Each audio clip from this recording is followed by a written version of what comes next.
Hello Dollface, it's Kat here, and as you can tell, my hair is freshly dyed blonde and I have my hair dyeing shirt on. So you know what that means? It is time to dye my hair. So today we are going to be doing a nice mint color, doing lime currants, unicorn hair, and mint ice. I am so excited. This is so different than anything I've ever done. So the first thing you want to do is make sure your hair is completely combed out. There is no knots or anything because it will help application become less patchy and easier to do. Now, we're going to take our freshly brushed hair once it's all nice and done, and I'm going to take my dye and some conditioner, and I'm going to pour it into a bowl. And somehow I lost the footage of me pouring it all into a bowl, but I used about half a bottle of conditioner and the entire bottle of the hair dye because I really wanted to make sure I got that color because this is a tint and not an actual dye, so I really wanted the blue mint color to be potent. So I mix it all together, and then I'm just going to start applying it to my hair.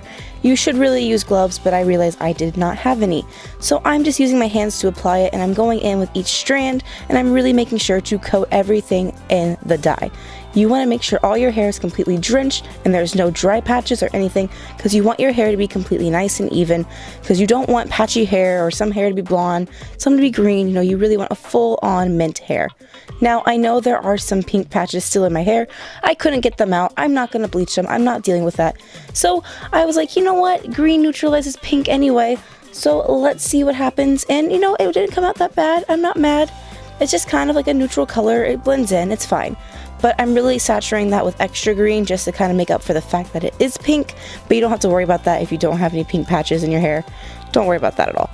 Once my whole head is completely saturated in the dye and looking good and minty, I'm just going to wrap it around my head like I normally would do, just to make sure it's all up and out of every way, because we are going to do the plastic bag method again, just so I can actually go and do things without worrying about getting dye everywhere, worrying about my hair getting dried out.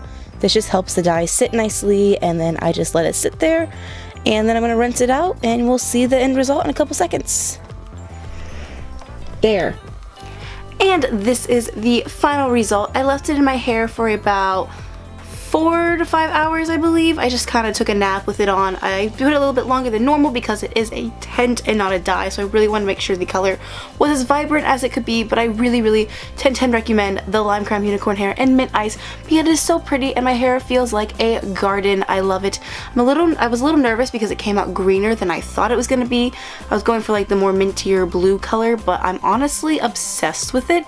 This was so it's so different than what I usually do. I usually do purples and pinks, and now my hair is green and I'm ready to do other colors.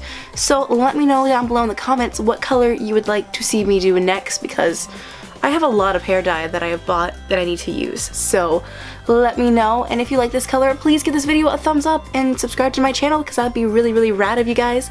I hope you guys stay lovely. Bye!